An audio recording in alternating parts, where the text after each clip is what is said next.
Please join me in welcoming our first speaker for Friends of the Library in, what is it, Antoinette, 2 years or so? Way too long. We'll just put it that way. Oh, we've done it virtually. That's right. Tom, the floor is yours. Thank you so much. Thanks, Sam. I appreciate that. And thank you all for coming. So I want to talk about 5 journeys. The first journey is about my family and what they did and how they came to Texas. The second journey is my journey of discovering my family. The third journey is learning history of the United States that I was not taught in the university or high school, and the history of Texas. The fourth journey was how to write a book. And the fifth journey was how to get the book published. Now, I'm going to try to cover that in about 45 minutes. But the book is about a family, a space, and a time. The family is a Callahan and Day family. The space is a Guadalupe River Basin. And the time is about the time of the Texas Revolution up to the Civil War. I do look at periods before that and after that.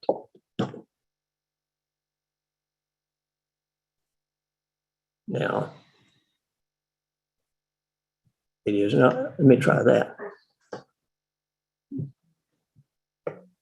It is not changing. Oh, there we go. So the space is the Guadalupe River Basin. This is where the family settled that we're going to talk about. One of the members of this family is a Sarah Medissa Day. This is my 3 great-great-grandmother. This photograph was made in 1855. By our standards, she's not very feminine looking. But I think by the standards that people lived in that time, it's probably not too dissimilar to what they wore and how they looked.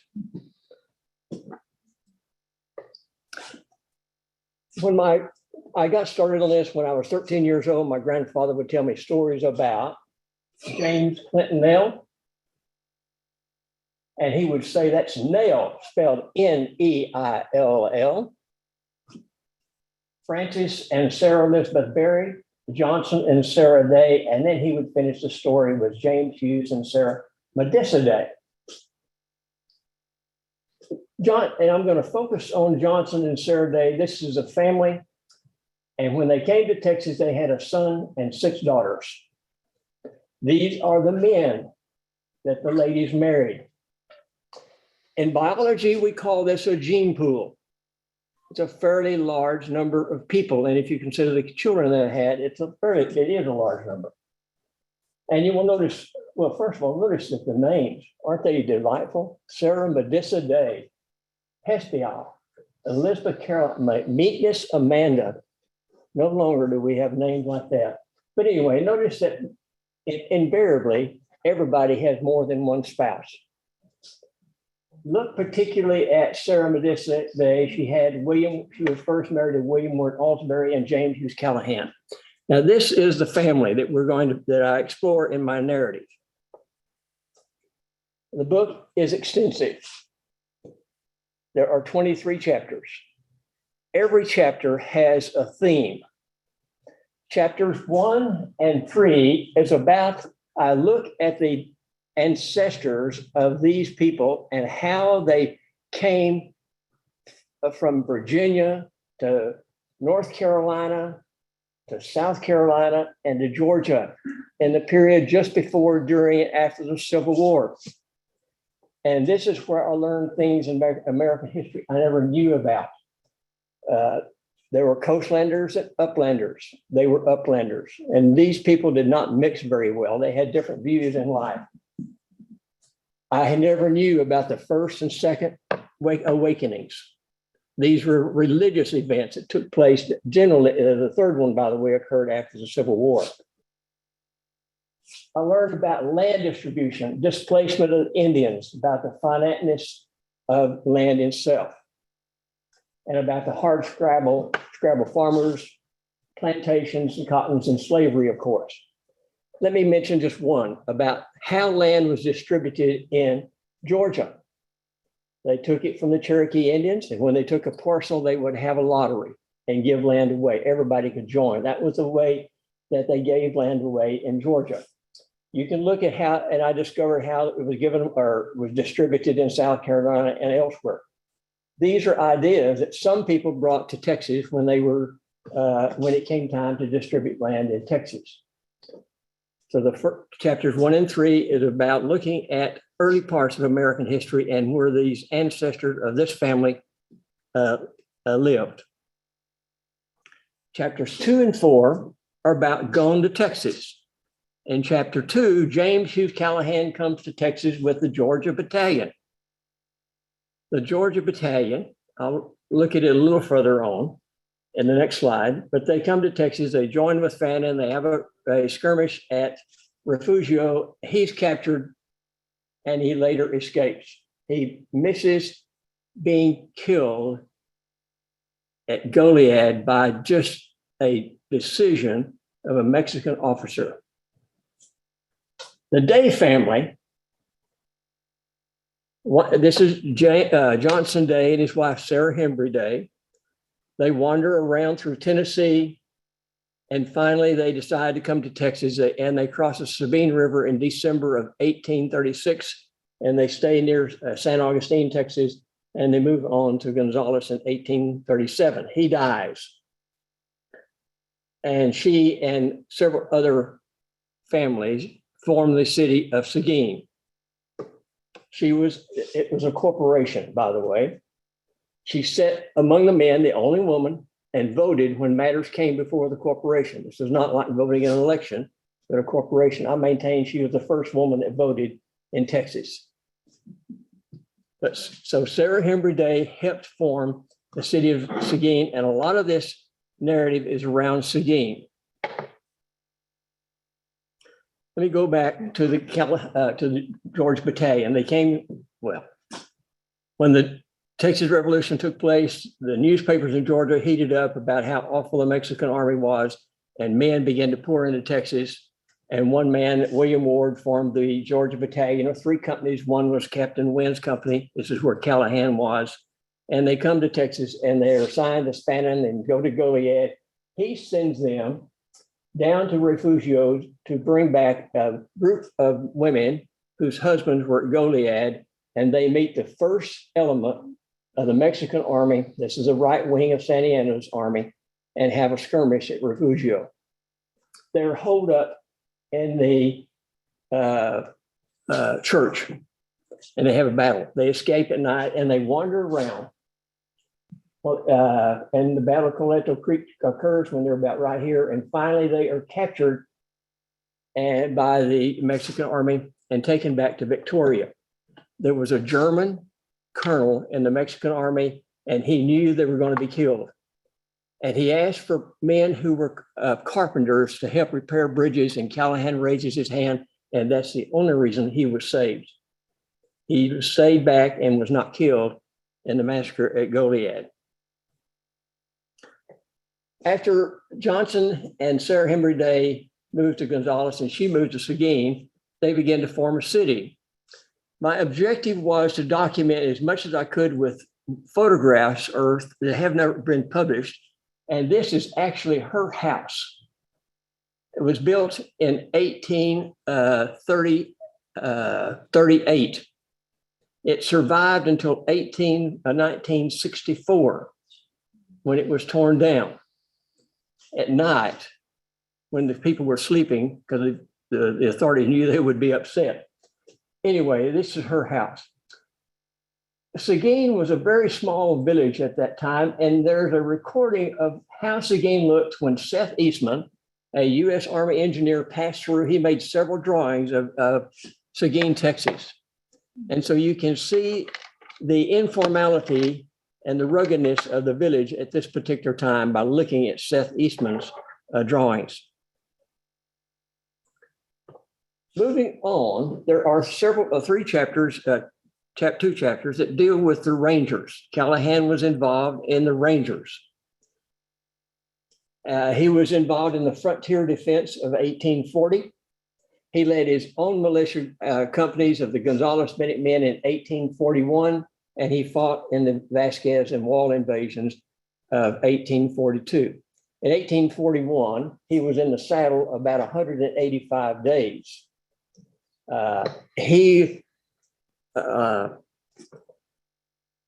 When Lamar became president, he decided that keeping a Texas Army was too expensive, and the way he was going to defend the frontier is have local militiamen defend the frontier, and he allowed each county to form their own militia.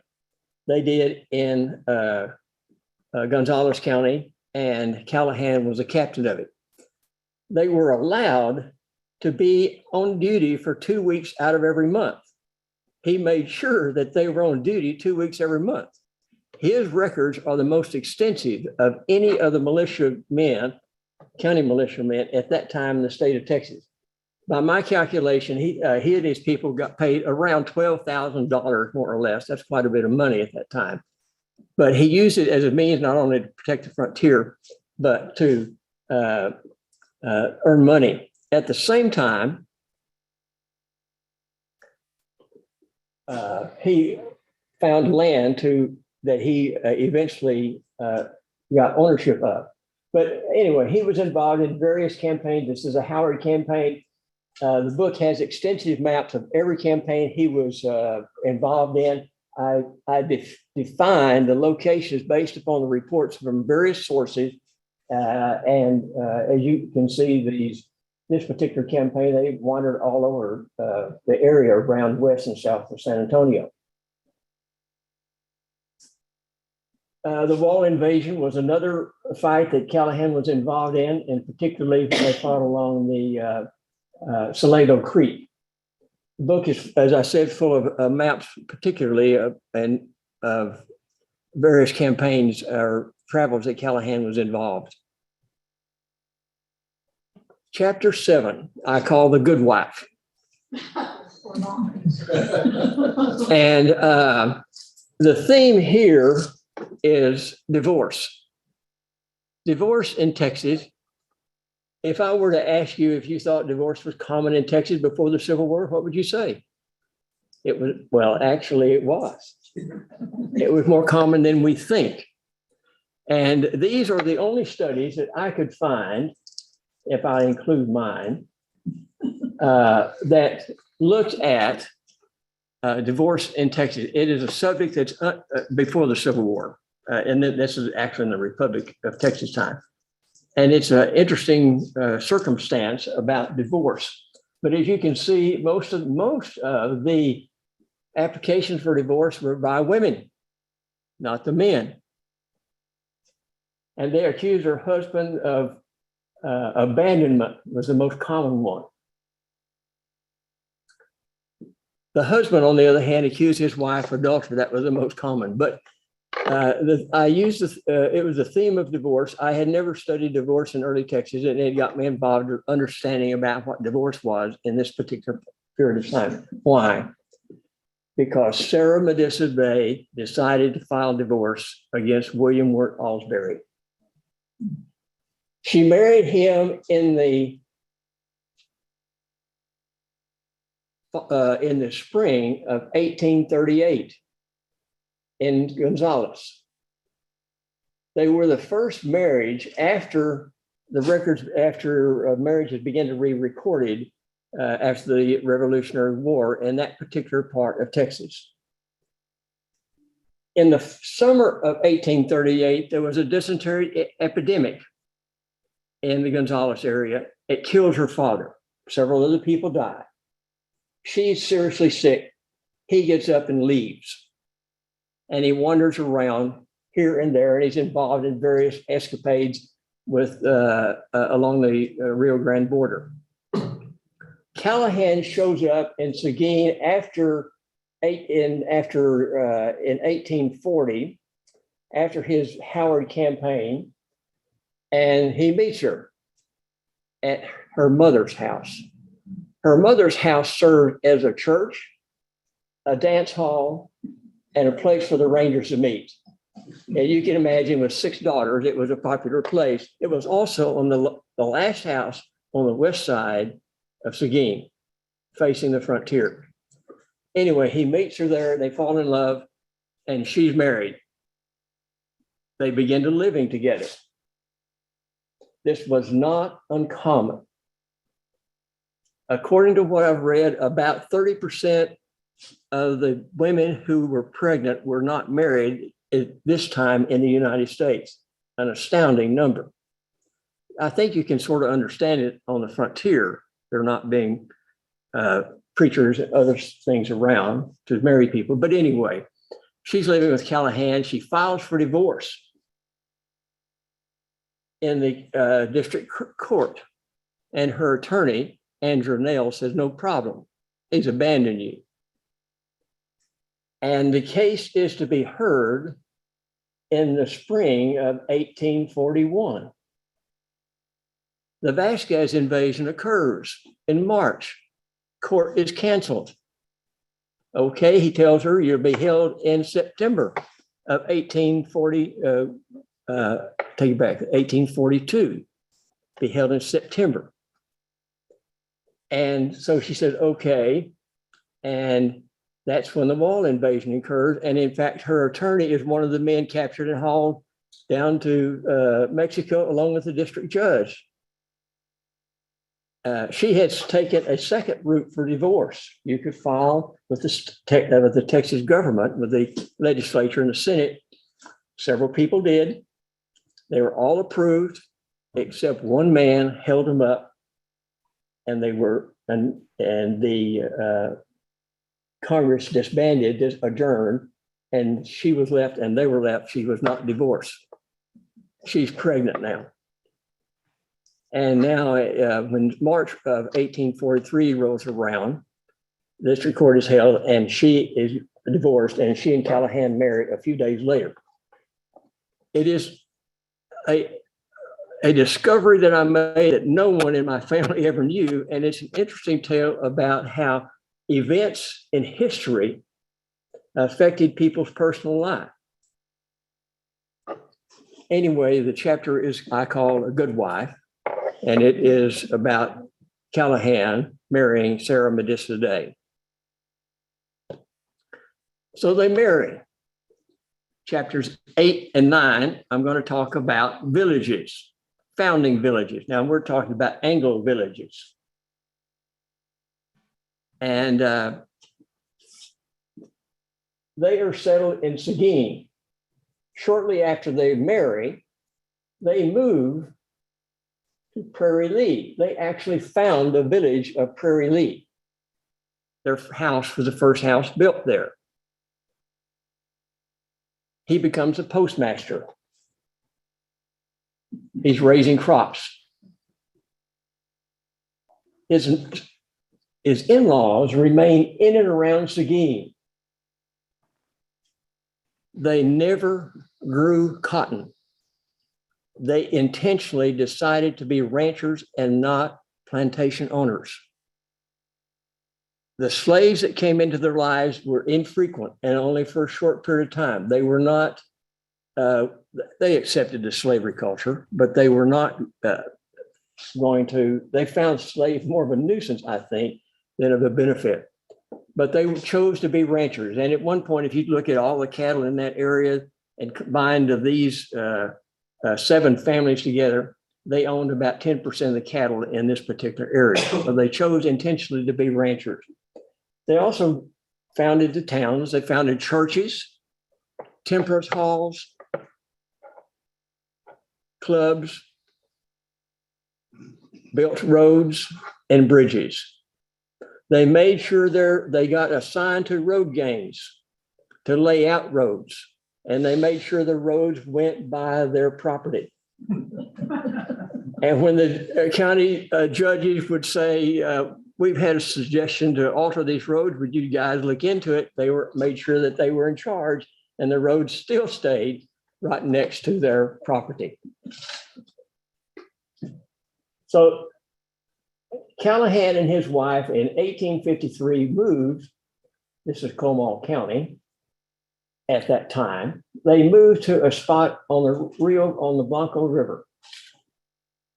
I've got the word Pittsburgh written there. It does not exist today. It is on the south side of where Blanco City is located, on the north side of the Blanco River, to give you an orientation of where this is. At that time, there was a small town called Middletown. It is a ghost town today. So is Twin Sisters. Curry's Creek is a cemetery. But this is where the Anglos concentrated, generally surrounded by nothing but a numerous farmers, German farmers and ranchers. Callahan moves there and he decides he's going to become a land developer. One of his partners lives at Curry's Creek. Now keep this image in mind. I'll come back to it because it becomes a central part of other portions of the narrative. But anyway, they raise cattle, they raise potatoes and other kinds of crops. I looked at the agriculture census of 1850. For example, there was no tobacco grown in Caldwell County or Gonzales County, but there was a lot grown in Guadalupe County. Do you have any idea why? Guadalupe County was also a high concentration of Germans, and that's where they grew the tobacco. Also, wool was only reported in Guadalupe County and less so in Gonzales and Caldwell County. I maintain it's because the German farmers were a lot of them raised sheep. By 1854, Seguin is a thriving, vibrant community. This is a painting done by a lady in 1854 of Seguin. Notice the painted buildings, macadamianized roads, well-dressed people roaming about. Very different than the frontier town that the Callahan and Day's families encountered when they first helped form Seguin.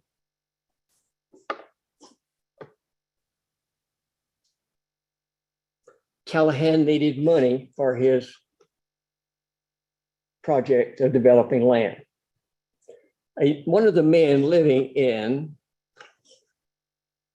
Guadalupe County at the time was Michael Erskine, quite a wealthy man.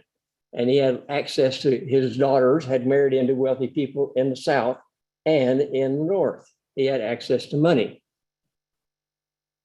He decided to drive 1,180 head of cattle from Seguin, Texas to California in 1854.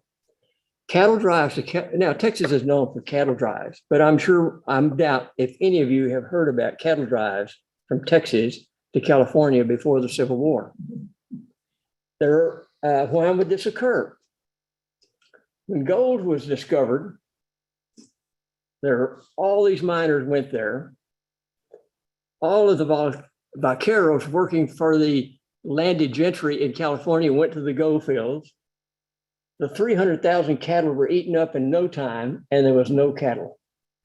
You could buy one head of cattle in Texas for $5 and sell it for $110 in California at that time.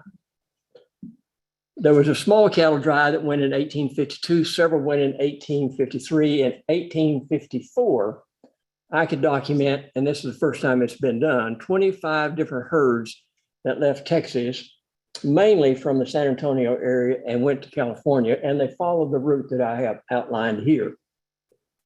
It was about in the neighborhood of a 20,000 head of cattle.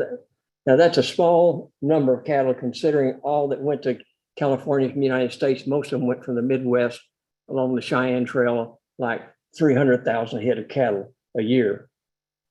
But anyway, Michael Erskine decides he's going to get rich, and he hires Callahan to be the ramrod of the cattle drive, and will pay him $1,500.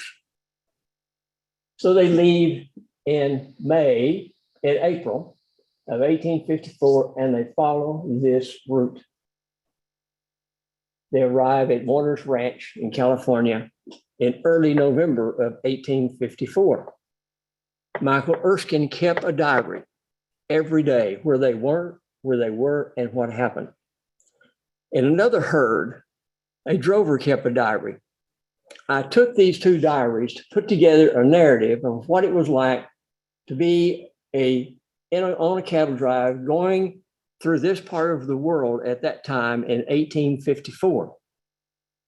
I also looked at writings that other people had published about their travels through this period of time in 1854 and 1853 and added to the narrative describing the landscape, the kinds of events and so forth that occurred.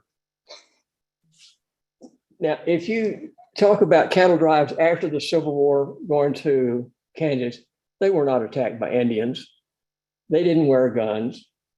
They did at this time. They were attacked by Indians. The Mescalero Indians attacked Callahan at the Wild Rose Pass. This is about 8 miles east of Fort Davis.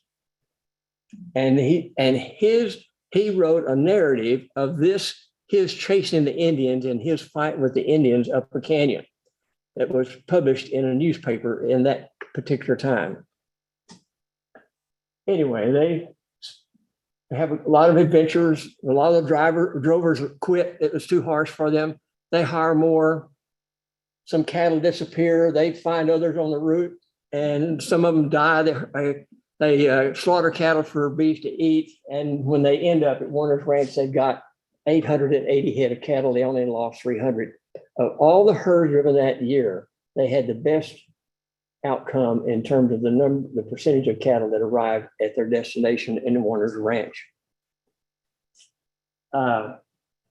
Callahan comes back. He ends up going to Michael Erskine didn't have the $1,500 to pay him.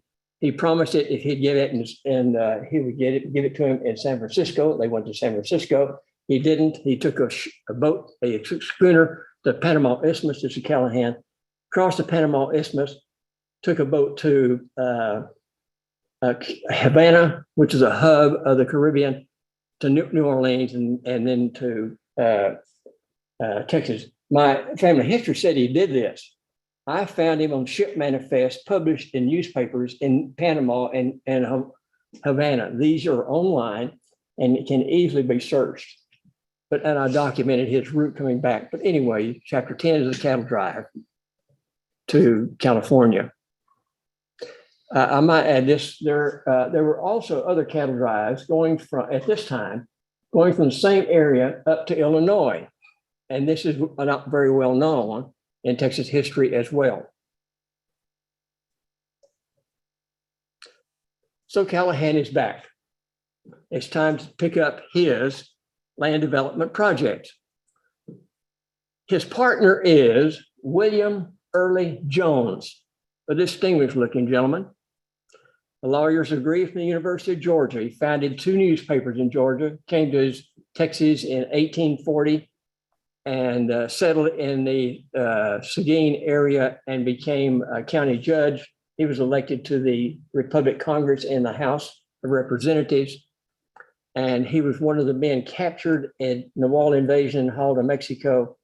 And when he came back, he was back in the House. And the judge of that district wouldn't return to Texas. And so he was appointed a district judge. He resigned from this judgeship in 1850. And he moved to Curry's Creek. I pointed it out to you earlier. He moved to Curry's Creek settlement, one of the first settlers in that area. So anyway, Callahan buys 1/2 of the Benjamin Williams survey, and he's going to divide it up and sell it. He and William Early Jones buy 1/2 of the Horst Eggleston survey, and 3 other men buy the other half, all at an auction on July the 4th, 1855. July the 4th, 1855. This got me involved in studying about how land was distributed in Texas and how people received grants to land. And a lot of chapter 10 is about how land was distributed in Texas. But anyway, these gentlemen decide they're going to have a land development project. They have one problem. The Indian raids are scaring off customers. On July the 5th, William Early Jones is in the office of Governor Pease and says he has a petition from the citizens in and around this area saying we need protection. Now, after the War of 1845, it was a responsibility of the U.S. government for frontier. Texans said they never did it right, that they needed rangers. And the U.S. Army said the rangers were more trouble than they were worth. And they refused to enroll them. Pease had given up on the U.S. Army, so he sent a letter on July the 5th to Callahan, form a ranger company and protect the frontier. So he did. He forms a company and he establishes a defense line from just north of Fredericksburg down to Bandera. This leads into the most famous incident involving James Hughes Callahan. It's the Callahan raid of 1855. It's the one that historians have written about, many of them claiming that it was the purpose of the raid was to capture escaped slaves in Mexico. And so I explored this. I concluded that was not their reason. The reason was they wanted to protect their investment. And in one chapter, I discuss how this evolved, in my opinion, as a myth by historians. And I've pinpointed it to one particular historian. His name is Kenneth Wiggins, I forget his last name, Porter. His papers are in the New York Library, and in no place in his papers did he have documentation that to demonstrate that the Callahan expedition was for slaves, although he claims that. And when he does cite it in his writings, he never provides a note of where his sources were. So I explore this. I visit archives in Mexico, in Coahuila, Nuevo Leon. I visit the military archives in Mexico City and other places. But anyway, it is a portion of the story about the Callahan expedition. As a part of this was a man named Emilio Langberg. This is his route of where he was during this period of time. He was a Danish aristocrat who was a colonel in the Mexican army. Now, we've already had another foreigner in the Mexican army. Here's a second one, a Danish aristocrat. He established a power base along the Rio Grande borderlands around the Piedras Negras. When Santa Anna returned to power in 1850s, he got crossways with Langberg, and he invited him to Mexico City, and Langberg decided it was safer for him to go to the United States, so he did. He wandered around until Santa Anna was kicked out of Mexico, and he came back to Piedras Negras sometime in July of 1855, and he's there. He had a lot of contacts with men who wanted to recapture escaped slaves from Mexico. And that confounds the story with the Callahan expedition. I also traced where Callahan was during these critical periods of time.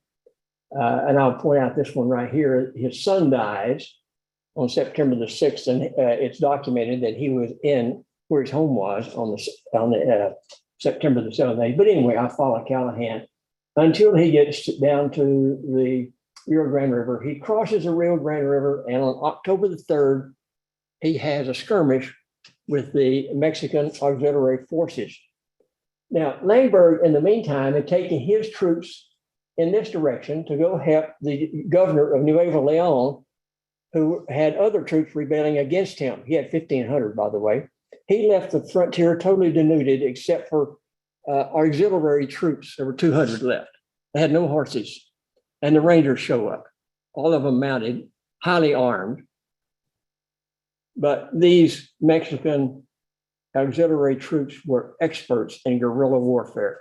They had been fighting Indians since they were young boys, and that evened out the odds. They have a skirmish at the Rio Escondido. And I have laid out what I did here, and I don't think this has ever been done before. I got aerial photographs of that. Let me back up.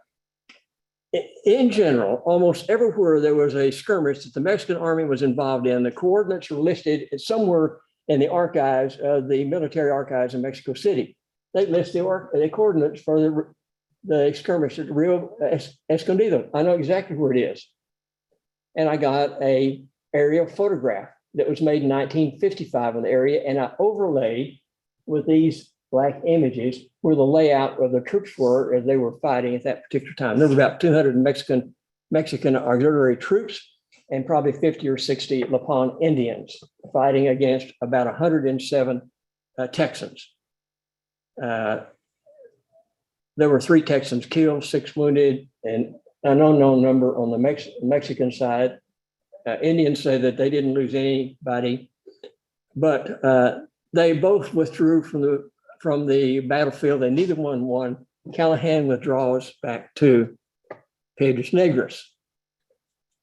And in Piedras Negras, he's there for a couple of days. By this time, Langberg is back on the frontier, about to arrive with 1,500 troops.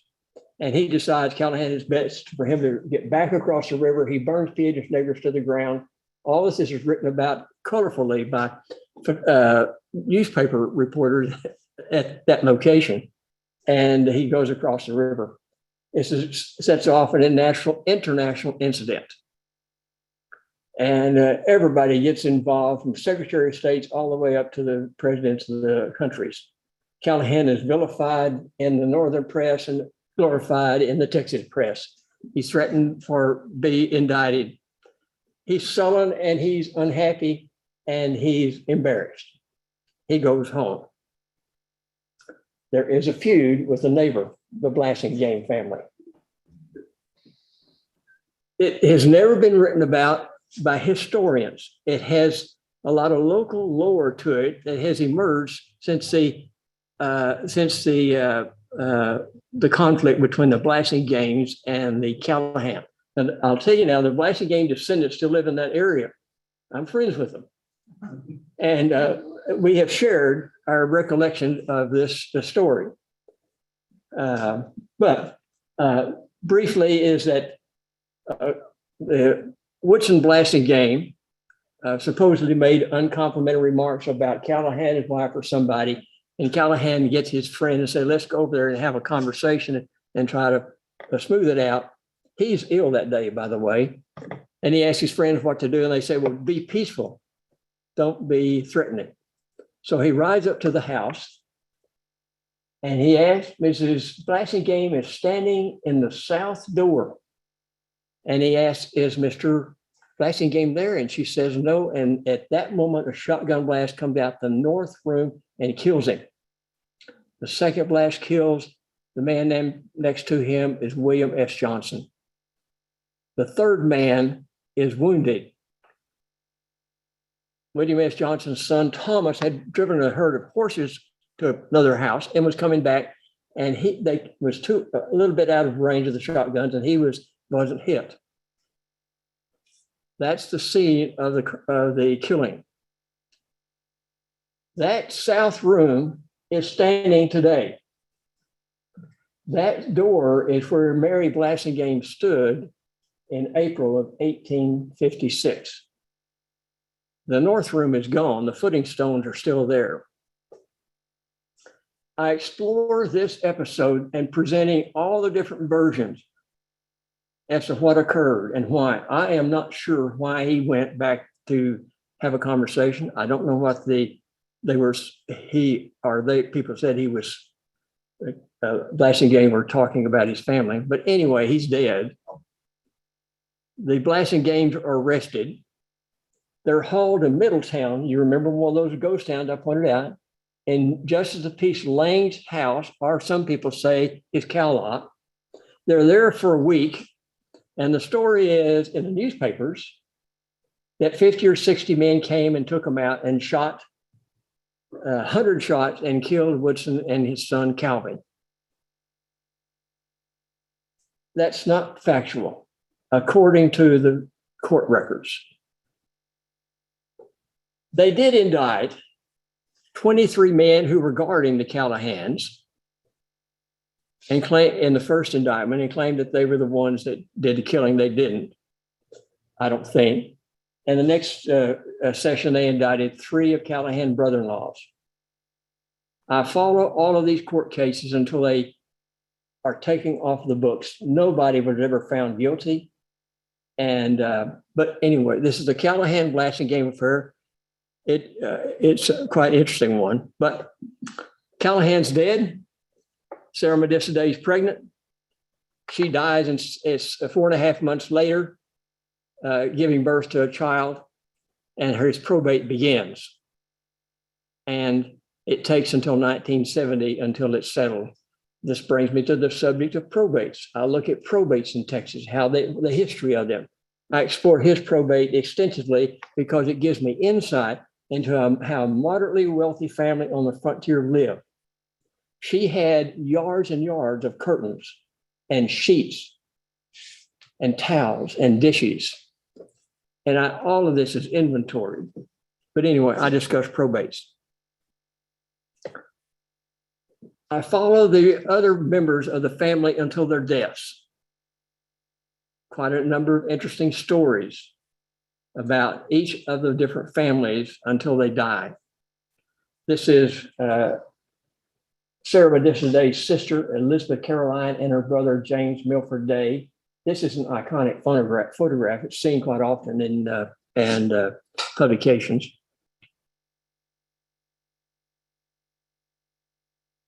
In the run-up to the centennial of Texas, Mr. Kemp, L.W. Kemp, is hell-bent to have all of these historic markers placed in Texas, and he's the one that started it. And he was also intending to have moved bodies of people he considered to be historically important to the state cemetery. One of them was James Hughes Callahan, and one of the relatives that he found said, you can do that only if you take his wife and the dead son. And so all of them were disinterred and buried in the state cemetery. This is their granite marker. Now that's sort of a summary of the book. I'll take just a couple of minutes now, or a few minutes, to talk about my other journey of writing the book. My intent was to have a book published to meet academic historian standards. I wanted it published by an academic press. Now, I'm very good at collecting and organizing data, but I am an awful writer. My work history is I am a scientist. I developed drugs for treating eye disease all of my life. I wrote all kinds of scientific reports. I read history books, but I can't write history. But I'm very good at collecting data, tabulating it, and organize it into a narrative, but it doesn't read very well. I asked historians to critique it. Sam was one. There were several others. And I used professional editors to polish the manuscript. I used newspapers as a major resource. Fortunately, when I started this project 12.5 years ago, they were all getting online and are searchable. And if I didn't find them in a resource in Texas, Georgia had theirs online, so did California. Overseas were the same way. I found them in Havana and in Panama. I used the German newspaper published in New Braunfels. I used county records, deeds, probates, tax rolls, and so forth. Every one of these are a microfilm at the Texas State Library, and I just had digital copies made of all of these, every one of the deeds, probates, and all of the district court minutes. I have those in a digital format in my house. The tax rolls are on familysearch.org. You can also find them in the Texas State Archives. I consulted state records, the muster rolls, government correspondence, legislative records. These, again, are found in the Texas State Archive, the Texas General Land Office, local library, and so forth. The census, but also the agriculture census, war records, land records, Secretary of State records. Here is a ship's passenger list that I discovered Why is it important? Here, James Hughes Callahan on the ship leaving Velasco, going to New Orleans in June the 22nd, June 16th, 1936, after he had escaped. On the ship was this man, Colonel Holzinger. This is a German colonel that saved his life in Victoria, Texas, on the same ship going back to Texas. A lot of these men had escaped, by the way, or then you can imagine what kind of conversation they had headed to New Orleans. But it is an example of how I used records. I went to Mexico, as I've told you earlier. There are a lot of newspapers online. There's a Benson collection, Spanish collection, University of Texas. The Yale Muscus records, I used them extensive. There was a brigadier general in Mexico that took all the records from the village of Muscus to his home in Piedras Negras, and they ended up, I mean, there are 10,000 pages that ended up at Yale University. And I utilized those as well. People. This is a book about people. I profiled them. And one of the interesting things that I did is I wanted to know who these people were, and I tried to find their descendants. And I used Ancestry.com to see if I could search down descendants. Lo and behold, about 200 responded to me. And about 20 or 30 had records that nobody has ever seen they gave me. One of them is this diary of Sarah Medissa Day. Sarah Hembry Day. It's her prayer diary. And a descendant, one of my relatives. Another one was the Elisa Wuppenberg diary. It's in Hamburg, Germany now, written in German, but it's been published in German. And a man is working on it to get it published in English here in the United States. It was a family in this area. She wrote almost every day of what occurred in their life.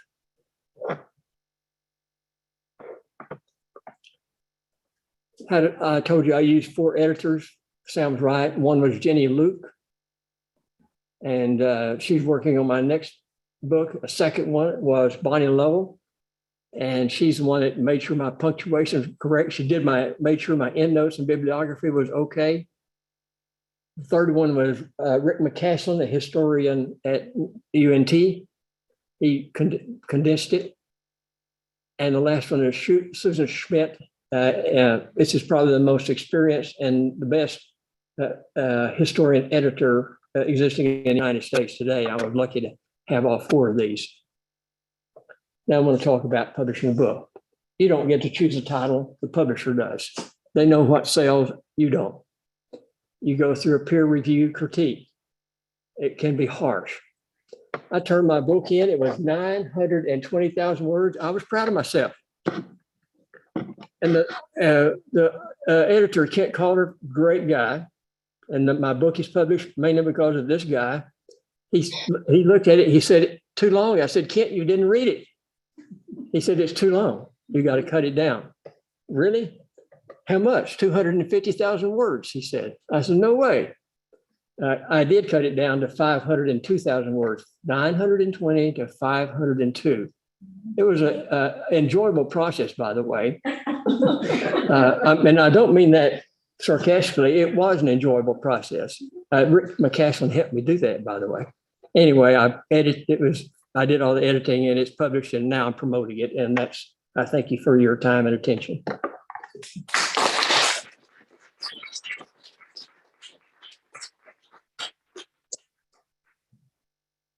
Anyone got a question or a comment?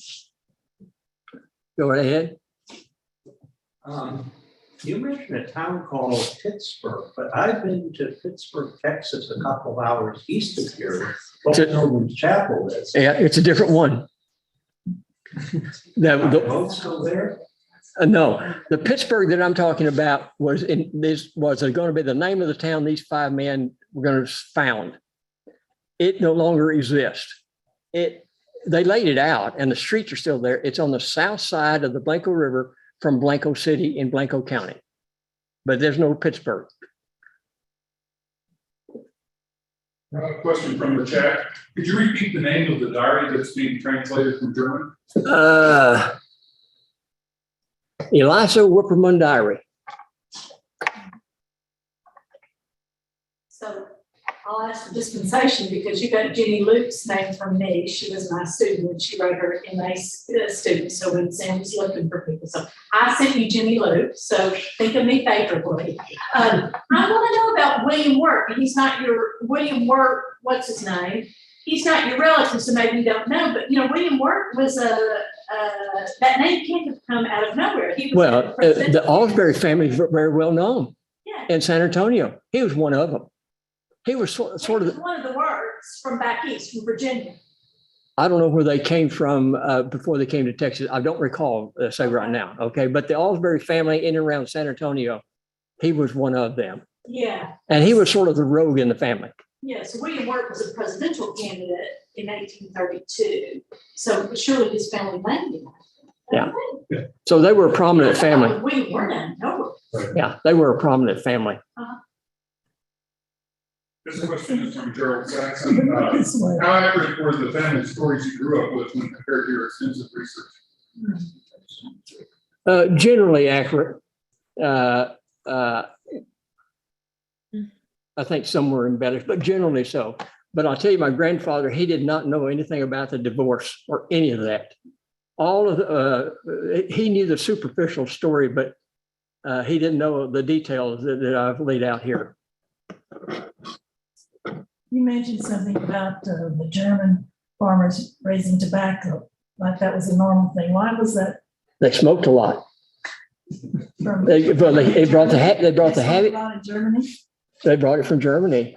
That's my take on it. I never heard that before. So that was my take on it. If you can also, if you go to the agriculture census, they list farmers by name, and you can see tobacco being grown more commonly with the German names than the Anglo names. So I think that's another reason I said that the Germans were the reason for the tobacco in Guadalupe County. Anyone else? I recently saw on television a report of an archaeological study being done in Medina, Texas.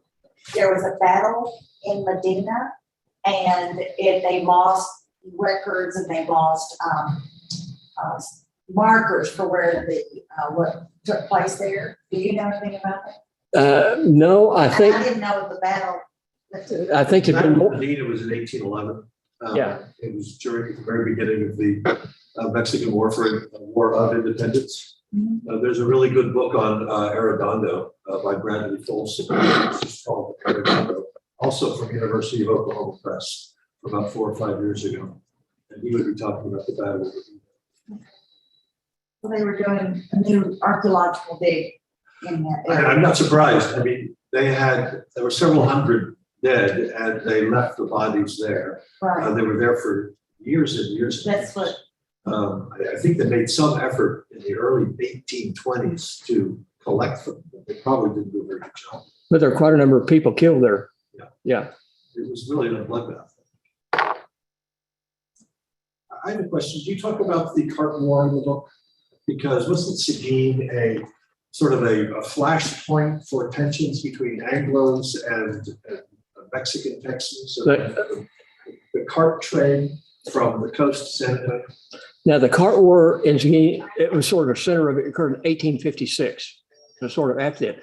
Actually, in my judgment, there was, and you can read the book and draw your own conclusion, but generally there were 5 large Hispanic families in Guadalupe County. Navarro was one, his brother was another one. There were several others, okay? And they seemed to all get along pretty well, generally speaking. One visitor from Germany said when he went through Seguin, he heard Spanish spoken as much as English, which is an interesting commentary.